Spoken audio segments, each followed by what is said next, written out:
வணக்கம். இந்த வீடியோவில் நான் உங்ககிட்ட ஷேர் பண்ணுறேன் என்னன்னு பார்த்தீங்கன்னா, மொத்த இந்த மனித வாழ்க்கையில் என்ன ட்ராமா நடக்குது அப்படிங்கிற ஒரு புரிதல் நமக்குள்ளே இருந்தால் மட்டும்தான் இங்கே என்ன நடந்துகிட்ருக்குங்கிறது புரிய முடியும். அதை நான் புரிஞ்ச விதத்தில் உங்களுக்கு நான் ட்ரை பண்ணுறேன். நான் பேசி முடித்ததுக்கப்புறம் தான் நான் எந்த அளவுக்கு உங்களுக்கு புரிய வச்சுருக்கேங்கிறது எனக்கு தெரியும். என்னால் முடிஞ்ச வரைக்கும் சொல்கிறேன். நான் புரிஞ்ச விதத்தை. நான் ஏற்கனவே சொல்லியிருந்தேன், பரம்பொருள்லேருந்து நம்ம மனுஷனாக வரோம், மனுஷன்லேருந்து பரம்பொருளாக வரோம். இந்த 2 பாதை இருக்குது இல்லைங்களா? இது நம்ம இதுக்கு இடையில் பிறப்பு இறப்பு நிறைய இருக்குது. பொதுவாக இந்த பிறவியில் உள்ள மனித வாழ்க்கையில் பிறப்புக்கும் இறப்புக்கும் இடையில் நடக்கிறது தான் இந்த ட்ராமா, நம்மளோட வாழ்க்கை. இதில் ஒட்டுமொத்த பிறவி இருக்கும்ல, 84 லட்சம் பிறவின்னு சொல்கிறாங்க. அந்த 84 லட்சம் பிறவியில் ஒரு முழுமை அடைந்து ஒருத்தர் கண்டிப்பாக முக்தி மோட்சத்துக்கு போயிருப்பார். அவர் 84 லட்சம் பிறவிகளை கடந்திருப்பார். அவர் எந்த பாதையெல்லாம் கடந்து போய் அங்கே அடைஞ்சார் அப்படிங்கிறதுக்கு ஒரு கதை இருக்கும்ல, ஒரு அனுபவம் இருக்கும்ல, ஒரு நிலை இருக்கும்ல.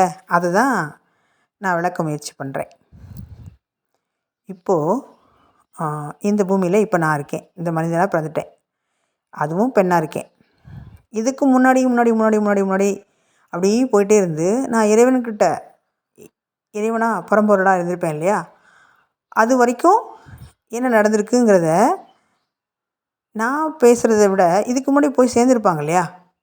அது அவங்க நமக்கு உணர்த்துனது, அப்புறம் அவங்க எழுதின நூல்கள், அவங்க பரிபாஷையில் கொடுத்துட்டு போன சில வழிகாட்டுதல்கள், அவதாரமே இறைவனே மனித ரூபத்தில் நமக்கு சில வழிமுறைகளை, வாழ்க்கை நெறிகளை, எப்படி தன்னோட இருப்புக்கு தன்னோட சொந்த வீட்டுக்கு வரணுங்கிறத வழிகாட்டுறத, இந்த மாதிரி நமக்கு நிறைய விஷயங்கள் நமக்கு சொல்லி கொடுத்துருந்தாங்க.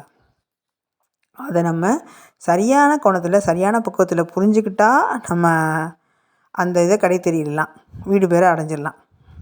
அதில் சில குழப்பங்களும், சில தடுமாற்றங்களும், சில தடைகளும் இருக்கும்போது அதையும் இறைவனே காட்டி கொடுத்து நமக்கு வழிகாட்டி நம்ம அவங்களோட இணைச்சிக்கிறாங்க. அந்த வகையில் அது எப்படி நிகழ்ந்திருக்கு அப்படிங்கிறத ஒரு அனுபவமாக ஷேர் பண்ணலான்னு தோணுது. அதனால் இதை பேசுகிறேன். இதில் இந்த பூமியில் மல்டி டைமென்ஷனல், நான் அந்த பிக்சர் காமிச்சிருக்கேன் பார்த்தீங்களா? அந்த பூமி மாதிரி 1008 பூமி இருக்குது. இந்த அண்டம் மாதிரி 1008 அண்டம் இருக்குது. அதாவது மில்கி வேஸ் மாதிரி. பிரபஞ்சம் 1008. அதாவது இந்த நம்ம சகஸ்கார தலம் 1008 இதழ் விரியுது பார்த்தீங்களா? அந்த கணக்கில் தான் இந்த பிரபஞ்சத்தை இப்படி கணக்கு பிடிச்சிருக்காங்க. ஒவ்வொரு ஆதாரங்களும் நமக்கு ஒரு சக்கரங்களும், 6 சக்கரங்கள் நமக்கு எத்தனை இதழ்கள், மூலாதாரம்னா 4 இதழ் அப்படின்னு இருக்கு இல்லையா? அதே மாதிரி ஆக்ஞா சக்கரம்னா 2 இதழ் இருக்கு இல்லையா? அதே அந்த கோணத்தில் தான் சகஸ்திராதலம், அதாவது பிரம்மந்திரம் 1008 தாமரை இதழ்கள் சொல்லியிருக்காங்க. அந்த கணக்கீடின்படி, அந்த குறியீடின்படி தான் பூமி 1008 இருக்குது. இதில் நம்ம எந்த பூமியில் இருக்கோம்னு நமக்கு எப்படி தெரியும்? அது ஒரு விஷயம். அதுக்கப்புறம் இந்த அண்டத்தில் எந்த அண்டம், இது மாதிரி பிரபஞ்சத்தில் எந்த 1008 பிரபஞ்சத்தில் எந்த பிரபஞ்சம், இப்போ எப்படி நம்ம ஒரு இந்தியான்னு எடுத்துக்கிட்டோம்னா நிறைய நாடுகள் சேர்ந்து தானே இந்த உலகம் அப்படின்னு வச்சுக்கலாம். அதுக்கடுத்து நம்ம இந்தியாவை மட்டுமே எடுத்துக்கிட்டால் நிறைய மாநிலங்கள் சேர்ந்தது தான் ஒரு நாடு, இந்தியா நாடு. அதே மாதிரி ஒரு மாநிலம்னு எடுத்துக்கிட்டால் நிறைய மாவட்டங்கள் சேர்ந்தது தான் ஒரு மாநிலம். அதே அந்த மாவட்டம் எடுத்துக்கிட்டால் நிறைய தாலுக்கா சேர்ந்தது தான் ஒரு மாவட்டம், டிஸ்ட்ரிக்ட் சொல்லுவோம். அப்புறம் பஞ்சாயத்து, ஊராட்சியெல்லாம் சேர்ந்தது தான் டவுன் பஞ்சாயத்து, மாநகராட்சி இப்படின்னு சொல்லி பிரிச்சுருக்கோம் இல்லையா? கடைநிலையாக நம்ம கிராமம், ஊராட்சி அப்படின்னு பிரிச்சுருக்கோம் இல்லையா? இதே சிஸ்டம் தான் பிரபஞ்சத்துலேயும் இருக்குது. அதுக்கு ஒரு பேர், அவ்வளோதான். இப்போ புரிஞ்சிருப்பீங்கன்னு நினைக்கிறேன். இதே மாதிரி இதை நிர்வகிக்கிறதுக்கு ஒரு ஆள், அதன் கீழ் சில மக்கள், அவங்களுக்கு சில பழக்கவழக்கங்கள், அவங்களுக்கு சில விதிமுறைகள், அது அது அரசு தரப்பில் இருக்கிற மாதிரி, மக்கள் இருக்கிற விதிமுறை மாதிரி, அவங்களுக்கு இருக்க கடமைகள், அவங்களுக்கு இருக்க உரிமைகள், அதே மாதிரி அந்த வாழ்க்கை முறைகள், நெறிகள் இதெல்லாம் பிரபஞ்சத்தில் என்ன இருக்கோ அதே தான் நம்ம வாழ்ந்துட்டுருக்கோம். இந்த இந்த ஒரு தேர்தல் நடக்கு இல்லையா? இதே மாதிரி தேர்தல் தான் பிரபஞ்சத்துக்கும் நடக்குது. அண்டத்துலேயும் நடக்குது, புவனத்துலேயும் நடக்குது, ஈரேழு லோகத்துலேயும் நடக்குது. அங்கே ஒரு ஆட்சி செய்கிறவங்க, அவங்க வந்து எந்த மாதிரி ரூல் போடுறாங்க, எது மாதிரி செய்கிறாங்களோ அதுக்கேற்ற மாதிரி தான் அவுட்புட் வந்து நமக்கு கிடைக்கிது. ஃபார் எக்ஸாம்பிள், பிரைம் மினிஸ்டர் வந்து சில திட்டங்களை வந்து தைரியமாக ஸ்டேட்டுக்குள்ளே போடலாம். அதே ஸ்டேட்டில் உள்ள சிஎம் வந்து தைரியமாக போய் பிஎம் லெவலுக்கு சில உரிமைகள்லாம் செய்ய முடியாது. அதே மாதிரி தான் பிரபஞ்சத்தில் அந்த பிரபஞ்ச தலைவராக இருக்கவர் செய்கிற உரிமையை அந்த அண்டத்தில் இருக்கவங்களையோ இருக்கவங்களோ பூமியில் இருக்க தலைவர்களோ தெய்வங்களோ செய்ய முடியாது. இதுதான் இங்கே வந்து நடக்குது. இதை வந்து மனிதன் கொஞ்சம் புரிஞ்சுக்கிட்டாங்கன்னா ஈஸியாக புரிஞ்சுக்க முடியுங்கிறதுக்காண்டி நான் எனக்கு தெரிஞ்ச இந்த எக்ஸாம்பிள் சொல்கிறேன். சரி, இப்போது வாங்க நான் உங்களுக்கு அந்த பரம்பொருள் டு மனிதன், மனிதன் டு பரம்பொருள் இந்த பாதையில் நம்ம என்னதெல்லாம் கடந்து வரோம், என்னதெல்லாம் இருக்கும் அப்படிங்கிறத ஒரு சின்ன சுருக்கமாக பார்த்துடலாம். இப்போது நான் இருக்கேன், நான் பிறந்துட்டேன்னு சொன்னேன் இல்லையா? நான் பெண்ணாக பிறந்திருக்கேன். இப்போது நான் இறந்துடுவேன்னு வச்சுக்கோங்க. நான் இறந்து முடிச்சிட்டேன்னா நான் நேராக எங்கே போவேன் அப்படின்னா, ஆத்மலோகம் அப்படின்னு சொல்கிறதுல இடத்துல போய் நான் வந்து எனக்கு ஜட்ஜ்மெண்ட் கிடைக்கும். என்ன கிடைப்போன்னா, நான் என்ன தவறு, என்ன புண்ணியம் பண்ணியிருக்கேன், என்ன பாவம் பண்ணியிருக்கேங்கிற ஜட்ஜ்மெண்ட்டும், ரெண்டாவது நான் எடுத்துகிட்டு வந்த செயலை, இங்கே பூமிக்கு எடுத்துகிட்டு வந்த செயலை நான் கரெக்டாக என்னோடய லைஃப் பர்பஸை, என்னோட வாழ்ந்து அந்த பூமிக்கு வர்றதுக்கான நோக்கத்தை நான் சரியாக நிறைவேற்றிட்டேனா அப்படின்னும், இல்லை நிறைவேற்றதுக்கு இல்லாமல் தேவையில்லாத செயல்கள்லாம் செஞ்சுட்டேனா அப்படிங்கிறதையும் பார்த்துட்டு எனக்கு ஒரு ஜட்ஜ்மெண்ட்டாக என்ன கிடைக்கும் அப்படின்னா, நீங்கள் ஒரு நன்மையான இடம், தீமையான இடம்னு வச்சுக்கோங்க. நன்மையான இடத்துல போய் நான் என்னோடய ஜட்ஜ்மெண்ட் படி நான் சரியாக வாழ்ந்துட்டேன், எல்லாமே செஞ்சுட்டேன்னா, நான் நன்மையான இடத்துல போனோடனே எனக்கு என்ன ஆகும்னா, இந்த உடல் சுத்திகரிக்கப்படும். அன்பு, கருணை, பாசம் எல்லாமே சுத்திகரிக்கப்படும். என்னோடய நல்ல எண்ணங்கள், என்னோடய வலி, என்னோடய துன்பம் எல்லாமே சுத்திகரிக்கப்பட்டு ஒரு இறகு போல் அப்படி ஒரு பஞ்சு மெத்தையில் நான் ஓய்வு, அங்கே இருக்க எல்லாமே வந்து ஒரு பசுமையான இடங்கள், இப்போ நம்ம ரசிக்கிறோம் இல்லை இயற்கை, மலைகள், கடற்கரைகள், பழங்கள், மலர்கள், மலர் தோட்டங்கள், இயற்கையான உணவுகள், அப்புறம் வந்து இங்கே என்னெல்லாம் நம்ம வந்து வாழணும்னு ஆசைப்பட்டோமோ அதெல்லாம் இயல்பு அங்கே கிடைக்கிறது தான் அந்த நன்மையான இடம். தீமையான இடத்துல நான் வந்து இப்போ அதிகமாக தீமை செஞ்சுட்டேன், நான் வந்து அதிகமாக மக்கள்கிட்ட வந்து ஒரு நல்ல தன்மை நோக்கி நான் கொண்டு போகல, நான் வந்து ஒரு பாதியிலே வந்து ஒரு சூசைட் மாதிரி வந்துட்டேன் அப்படின்னா, நான் அந்த தீமையான இடத்துக்கு போகிறேன்னு வச்சுக்கோங்க. அந்த தீமையான இடத்துக்கு போகும்போது என்ன ஆகும்னா, இப்போ அங்கே தீமையான இடத்துல என்ன நடக்கும்னு கேட்டிங்கன்னா, இப்போது நெருப்பு எரிஞ்சிட்டு இருக்குன்னு வச்சுக்கோங்க. அந்த நெருப்பு எரிஞ்சிட்டு இருக்கும்போது நம்ம இப்போ எரியிறோம். இந்த ஸ்தூல உடலில், இந்த பூமியில் நெருப்பு எரியுதுன்னா ஒரு தடவை எரிஞ்சு சாம்பலாக போயிடுவோம். ஆனால் அங்கே அப்படி இல்லை. நெருப்பு எரிஞ்சிட்டுன்னு வச்சுக்கோங்களேன், நம்ம உடல் வந்து அப்படியே உருகி கரிஞ்சு போகும். அந்த வலி அதே மாதிரி இருக்கும். திரும்பியும் நம்ம உடல் எடுத்து வந்து திரும்ப எரிஞ்சு போய் கரைஞ்சி போகும். இதே செயல் திரும்ப திரும்ப நடந்துக்கிட்டே இருக்கும். அப்போ பாருங்கள், அப்போ தீமை செஞ்சால் எவ்வளோ நடக்கும்னு தெரிஞ்சிருந்தா இந்த மனிதன் அறியாமையில் இவ்வளோ துன்பம் செய்ய மாட்டோம். அதே மாதிரி ஒரு பொய் சொன்னாங்களோ, இல்லை ஒரு துரோகம் பண்ணாங்களோ, நம்பிக்கை துரோகம் பண்ணவங்களுக்கோ ஒரு 300 கத்திகள் சேர்ந்து ஷார்ப்பாக கட்டி அவங்க நெஞ்சில் குத்துறாங்க. அப்போ எவ்வளோ வலி வலிக்கும், ஊன்னு கத்துறோம். அப்புறம் அதை எடுத்துருவாங்க. எடுத்து முடித்தோடனே திரும்ப நம்ம நார்மலாக வலியே இல்லாத உடல் கிடைக்கும்ல, அதே மாதிரி தன்மை வரும். திரும்ப குத்துவாங்க. இது தொடர்ந்து நடந்துக்கிட்டே இருக்கும். அப்போ இது மாதிரி நிறைய செயல்கள் நடக்கும். இது துன்பம் விளைவித்தனால. இந்த துன்பம் விளைக்கிற பனிஷ்மெண்ட்டு வந்து எனக்கு வந்து ஒரு ஒரு 50 ஆண்டுகள்னு வச்சுக்கோங்க. இந்த 50 ஆண்டுகள் இந்த துன்பம் விளைவிக்கிற இடத்துல இருந்துட்டு நான் சூட்சும உலகத்துக்கு போவேன். சூட்சும உலகத்துக்கு ஏன் போகிறோம் அப்படின்னு சொன்னால், அதே மாதிரி சூட்சும உலகத்தில் போய் நன்மை செஞ்சேன் பார்த்தீங்களா, நான் வந்து அங்கே 100 ஆண்டுகள் நன்மை செஞ்ச விளைவாக எனக்கு கொடுக்கப்பட்டிருக்குன்னு வச்சுக்கோங்களேன். நான் 100 ஆண்டுகள் நல்ல அமைதியாக, அன்பாக, தியானமாக, கருணை உள்ள இடத்துல எல்லாம் இருந்துட்டு, அப்படி நான் வந்து திரும்ப சூட்சும உலகத்துக்கு போனோனே, சூட்சும உலகத்தில் என்ன வச்சுருக்காங்க ரூல்ஸ் வச்சுருக்காங்க, விதி வச்சுருப்பாங்கன்னா, என்னோட என்னோட நான் இதுவரைக்கும் நான் செஞ்ச கர்மங்கள், ஆஹா ஆகாமிய கர்மா, சஞ்சித கர்மா, பிராப்த கர்மா, இந்த 3 இருக்குது பார்த்தீங்களா? அதாவது அந்த அந்த அந்த அந்த சூட்சும உலகத்தில் இந்த 3 கர்மாக்கள் இருக்கும்போது என்னை கூப்பிட்டு, நான் இப்போ போதுமான காலம் அங்கே இருந்துட்டேன். அந்த டைம் முடிஞ்சிச்சு. இல்லைன்னா அதுக்கு முன்னாடி என்னோடய விருப்பம் இருந்தால் நான் இங்கே பூமிக்கு பறந்து வரலாம். அதுவும் இல்லாமல் எனக்கு தேவையான உடல்கள் இங்கே கொடுக்கும் பட்சத்தில், அந்த அந்த காலம் எனக்கு இருக்கும் பட்சத்தில், அதாவது என்னோடய பரம்பரையிலேருந்து ஏதாவது குழந்தை உருவாகுது, அந்த தன்மைக்கு எனக்கு எந்த இடத்துல பிறக்கணுங்கிறது இருக்கோ அந்த மாதிரி கிடைக்குதுன்னு வச்சுக்கோங்களேன். எனக்கு வந்து இன்டிமேட் பண்ணுவாங்க. நீங்கள் பிறந்து போகிறீங்களா, நீங்கள் மனித பிறவி எடுக்கிறீங்களான்னு கேட்குறாங்கன்னா, நான் ஆமாம் சரி போகிறேன்னு சொன்னதுக்கு அப்புறம் தான் நமக்கு சுதந்திரத்தோடு தான் நமக்கு அனுப்புகிறாங்க. அப்போது நான் இங்கே பூமிக்கு வரும்போது என்னென்னா, அந்த தயாரான நிலையில தான் எனக்கு வந்து என்னோடய டேட்டாவை எடுத்து பார்க்காங்க. ஒரு ஃபைல் இருக்கும். அந்த ஃபைலில் சூட்சும உடல், உலகம், என்னோட நேம் வச்சு ஒரு ஃபைல் இருக்குன்னு வச்சுக்கோங்க. அதை எடுத்து பார்ப்பாங்க. அந்த சூட்சும உலகத்தில் நான் வந்து இந்த 3 கர்மங்களை வச்சு எவ்வளோ வச்சுருக்கேன். இப்போ 100% வந்து ஒரு மொத்தமாக ஆகாமி கர்மா, சஞ்சித கர்மா, பிராப்த கர்மா 3மே 100ன்னு வச்சுக்கோங்க. இந்த 100மே நான் டேலி பண்ணணும். இப்போ என்கிட்ட வந்து அதில் 50%, இது 25%, இது 10% இருக்குன்னு வச்சுக்கோங்க. இப்போது நான் எந்த கர்மாவை சூஸ் பண்ணுவேன் அப்படின்னு சொன்னால், இந்த 50% இருக்கிறத கர்மா சூஸ் பண்ணுவேன். நான் என்ன செய்யலான்னா, இப்போ எப்படினாலும் நான் டேலி பண்ணணும். இதை 100 இருக்கிறத 0 0 0 பண்ணணும்.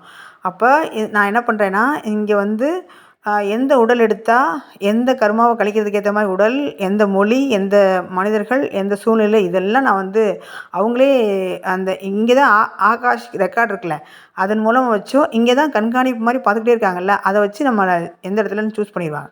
அதுக்கப்புறம் என் கூட எந்த நிமிஷம் இப்போ வந்து நான் ஒரு 80 வருஷம் இந்த பூமியில் வாழ போகிறேன்னா, அந்த பிறந்ததுலேருந்து அந்த வயிற்றுக்குள்ளே வர்ற நாள் முதல் அந்த திரும்ப பிறப்புலேருந்து இறப்பு வரைக்கும் எந்த மனிதர்கள் எந்த நேரத்தில் சேருவாங்களோ அவங்கெல்லாம் எங்களோட லிங்க்கில் வந்து ஒரு சோல் மரம் மாதிரி க்ரியேட் பண்ணி அந்த சோல் ரிவ்யூ நடக்கும். அதாவது மொத்தமாக இந்த 80 வருஷங்கள் நான் எப்படி வாழ்வேங்கிறத ஒரு ஷோ மாதிரி நம்மளை காட்டி, அந்த அந்த மனிதர்களுக்கு யார் யாரெல்லாம் எனக்குள்ளே லிங்க் வராங்களோ அவங்களுக்குள்ள ஒரு கனெக்ஷன் கொடுக்கப்பட்டுரும். அதே மாதிரி இந்த பூமியில் வர எல்லாத்துக்கும் இதே ப்ராசஸ் நடக்குதுன்னு வச்சுக்கோங்க.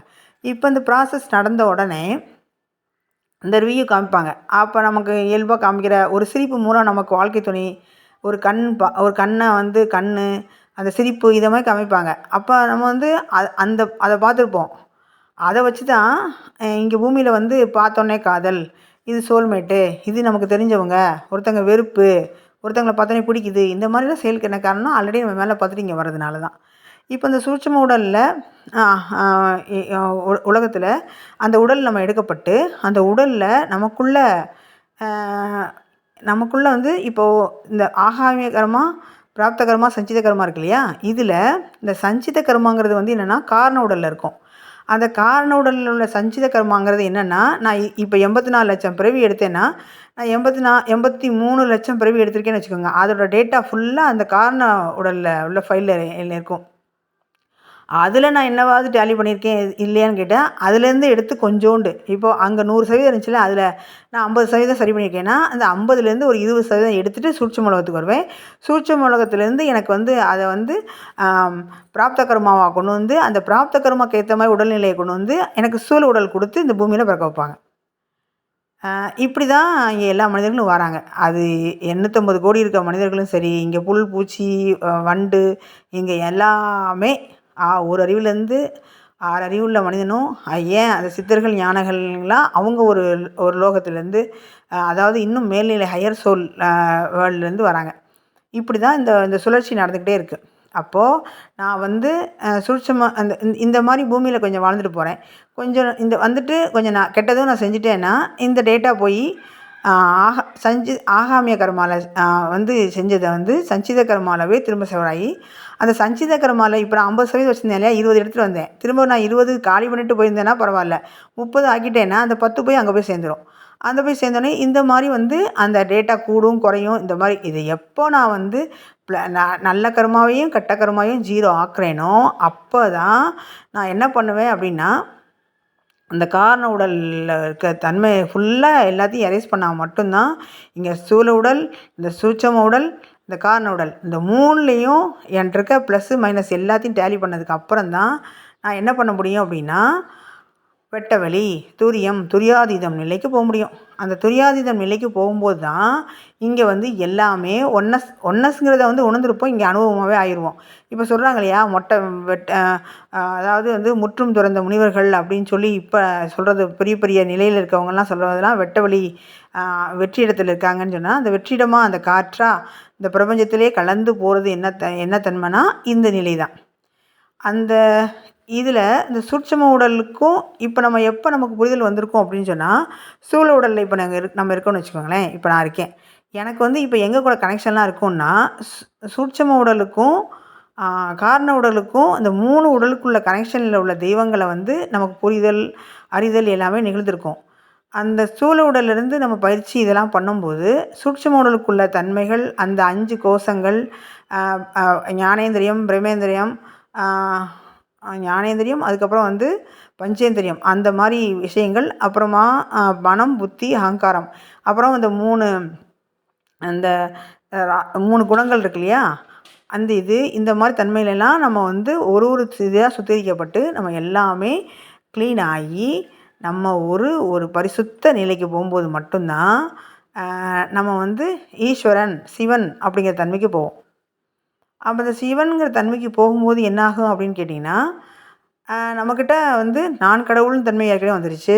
நம்ம வந்து நம்மக்கிட்ட வந்து சூட்சும உடம்புல உள்ள எல்லாமே தெரிஞ்சிருச்சு. ஸ்தூல உடலோட அந்த சக்கரங்கள், அங்கே அதில் வந்து என்னென்ன நிலைகள் ஏற்படுது, இந்த 3 ஆணவம்,